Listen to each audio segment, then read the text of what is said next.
A stone is whirled in a horizontal circle by means of a string at an initial angular speed of 40 rpm. If radius of the circle is quadrupled while keeping the tension in the string constant, the new angular speed will be.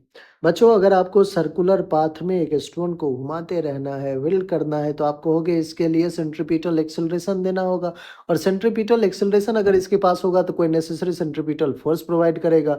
इस case में tension जो है वो हमारा necessary centripetal force provide कर रहा है। So tension will be mass m into acceleration centripetal omega square r होगा बच्चों।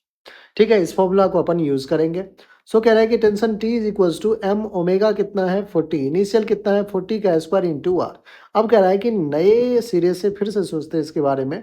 टेंशन कह रहा है कि सेम रखना है, मास सेम रहेगा, new angular speed omega dash कर देता हूं मैं, उसका स्क्वायर इंटू आर। रेडियस के साथ क्या किया गया है, क्वाड्रेट मतलब 4 टाइम्स कर दिया गया है बच्चों। ये रहा आपका इक्वेशन 1, ये रहा इक्वेशन 2। इक्वेशन 2 को आप डिवाइड कर दीजिए इक्वेशन 1 से।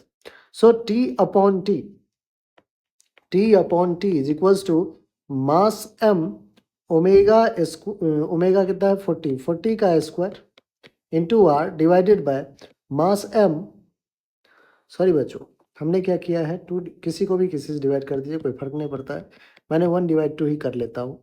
m ओमेगा डैश का स्क्वायर इंटू आर को 4r लिख लीजिए। चलिए कैंसिल आउट करते हैं, मास मास टेंशन टेंशन, आर ने आर को कैंसिल आउट किया। यहाँ से जो एक्सप्रेशन बन के आ रहा है बच्चों वो आ रहा है ओमेगा डैश का square into 4 is equals to 40 का स्क्वायर। ठीक है, तो ओमेगा डैश का स्क्वायर क्या हो जाएगा 40 इंटू 40 अपॉन 4।